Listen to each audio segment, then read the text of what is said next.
What are the best-selling Stephen King books of all time? Hi there, my name is Brian Collins. Welcome to the Become a Writer Today channel. I've been a Stephen King reader for years now. I love the way he can cross genre, speculative fiction, horror, science fiction, murder and mystery. He really is the master of multiple genres. So in this video, I'm going to give you an overview of the 16 best-selling books of all time from Stephen King. Number 1, The Shining. So The Shining was published in 1977, nearly 4 decades ago. Last time I checked, it had sold somewhere between 500,000 and 700,000 copies. It tells the story of Jake Tapper, who is living in a hotel with his family and he goes slowly mad. And of course, The Shining was turned into a movie of the same name, directed by Stanley Kubrick. Fun fact, did you know that Stephen King really disliked the movie version of The Shining? And it's something that he's criticised for years. But not only that, Stanley Kubrick reportedly didn't even read Stephen King's book, The Shining, when he was filming the novel. He simply came up with the screenplay based on the premise. That said, if you like the film, I guarantee you'll enjoy the book too. Number 2, Carrie. Carrie was published all the way back in 1974.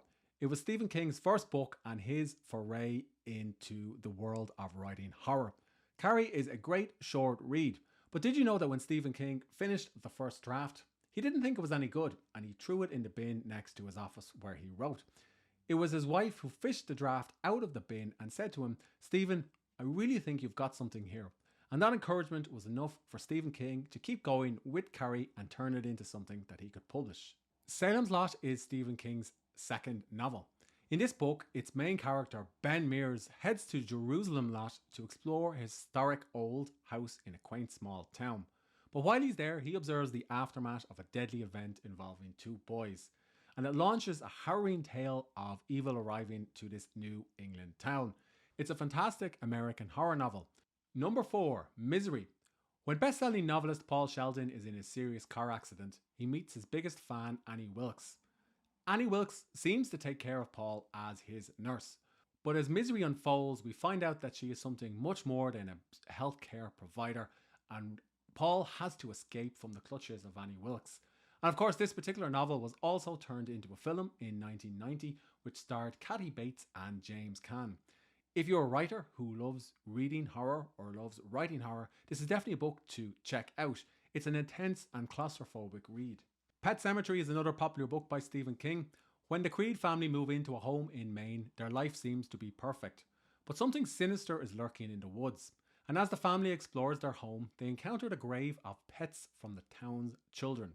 Are the animals truly gone? That's the underlying question in Pet Sematary, and it's considered a chilling book, particularly for cat and dog lovers. The Stand. The Stand is another one of Stephen King's books that I love.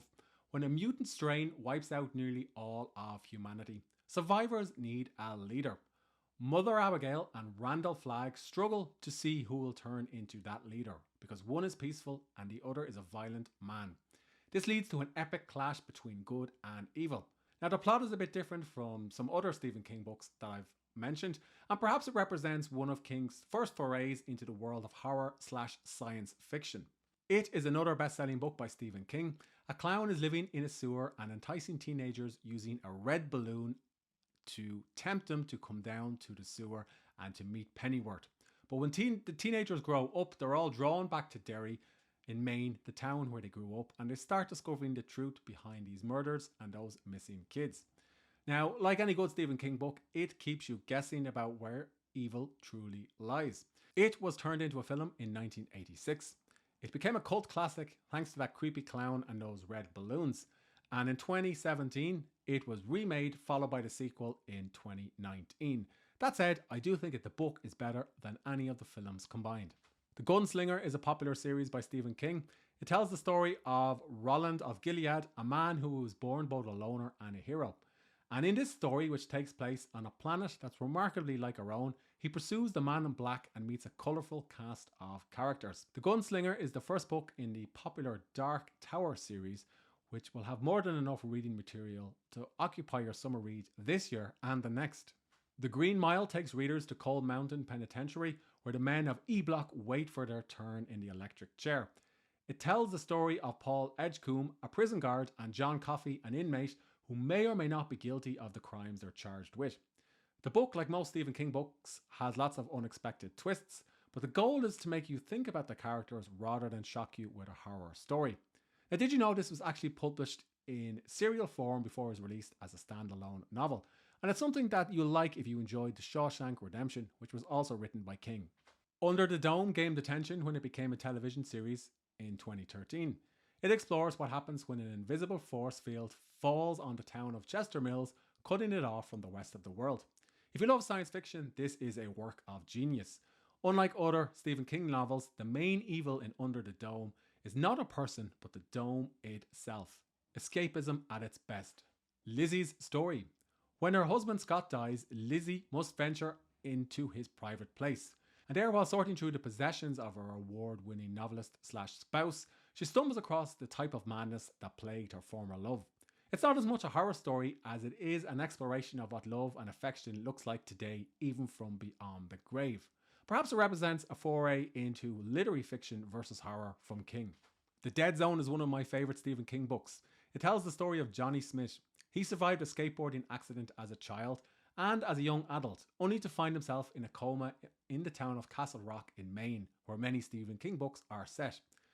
But when he wakes up from the coma, he discovers he can see people's futures simply by touching their hands.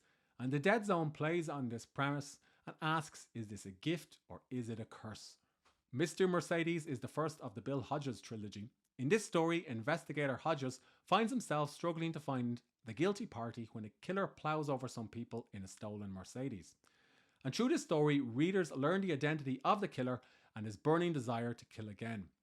Only if Hodges can identify the killer in time can he avoid another tragedy. And of course, there were 2 popular sequels and a TV series starring Brendan Gleeson. Cujo is another popular best-selling Stephen King book. Set in Maine, it tells the story of a massive St. Bernard and Brett Camber, his owner. Sadly, in this horror novel, Cujo is the source of violent evil when he gets bitten by a bat and contracts rabies. The book reminded me a little bit of Pet Sematary, as Cujo turns into a type of monster. There's lots of vicious fights between the characters in this book and a compelling violent climax.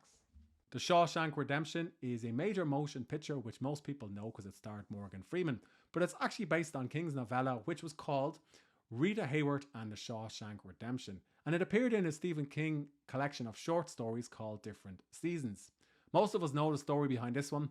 Andy Dufont faces accusation of the double murder of his wife and her lover, and the story unfolds his attempts to break free and eventually bring a friend with him.